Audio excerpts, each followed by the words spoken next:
So I want to put some gauges in the Volvo, and I didn't want to wait for something to come off eBay, so I stole the gauge pod out of my wife's Mazda Speed 3. What I have to do to use this is cut the gauge pod out, because as you can see, it's actually just molded in there. It looks good on top, and it will, but underneath it's actually just been cut and molded, and that's how we're going to install it in the Volvo. So our first step tonight is to cut this one out, and then we'll go mock it up in the Volvo. And to do that, I'm just going to grind it. Side note, I was just going to wing it and cut it with a grinder and just kind of follow these lines here. I don't know why, but this actually overhangs the lines that are on the underside of it. So what I'm going to do is I'm going to use a ruler and a Sharpie and just mark out about a couple millimeters out from where the overhang is, because you can always trim it later. If I cut this too short now, I'll pay for it later.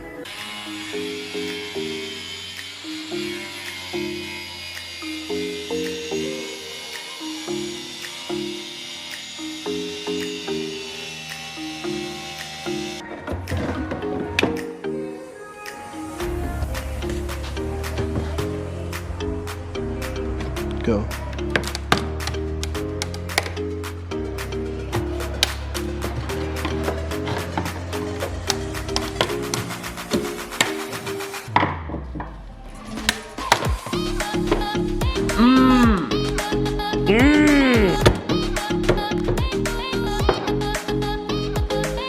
You good, bro?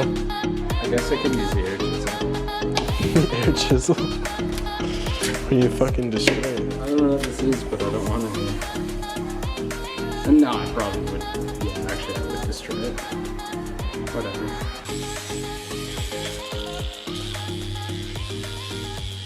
Alright, so after 45 minutes of cutting and grinding down all the old Bondo that was on here, you end up with a piece, or a gauge pod, that I could have bought on eBay for $15 to $20.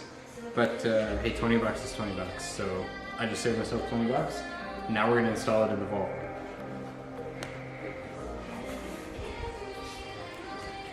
So we've got the gauge pod lined up. It's actually pretty easy because it just lines up with the edge of the vents.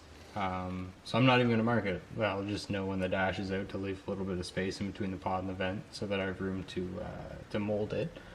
What our next step is we're gonna have to remove the waterfall panel, the center console, and the dash itself in order to cut the dash. And it'll make wiring the gauges in a whole lot easier as well. So yeah, we may have to remove the steering wheel, not sure yet. I'm just kind of gonna figure it out as we go.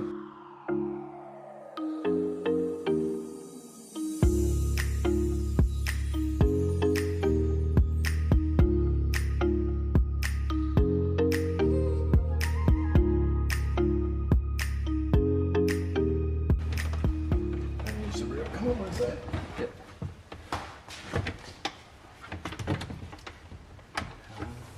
Got it? Yes, sir. Sweet.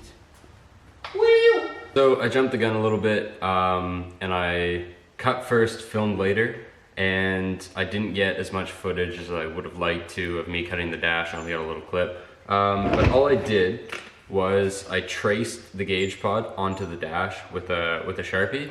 And then cut it out, and what I used was this air saw. It's a pretty fine tooth blade on it, so it cut through the foam and the plastic really nicely without melting it or like cracking it before it actually cut it. I was going to use a grinder because I used a grinder on the plastic before and it worked pretty well, but it was mostly Bondo, not so much plastic that I was cutting through. So it just kind of turned it to dust and cut really nicely. This cut a lot better on the dash than the grinder would have. So any Sawzall, this one's just smaller, quieter, and easy to control, so that's why I use this, but I'm sure a normal Sawzall would work too.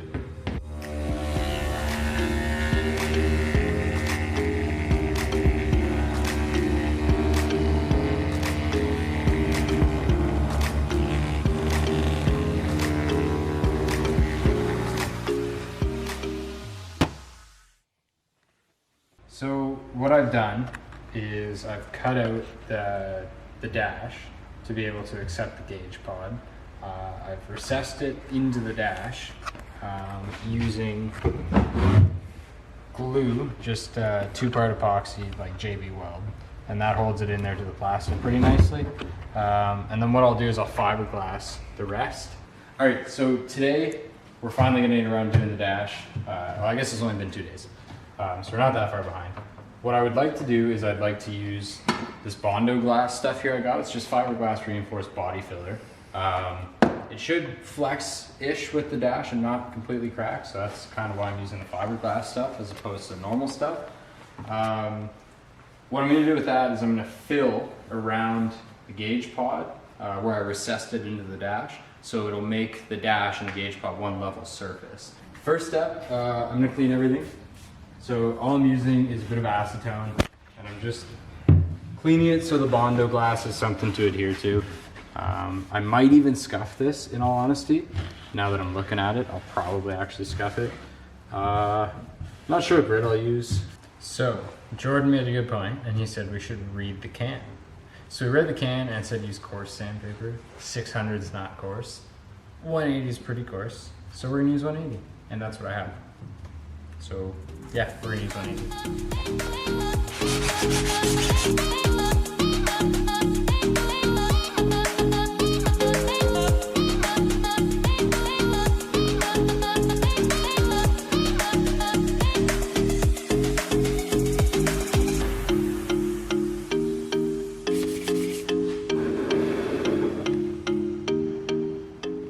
So we're done sanding.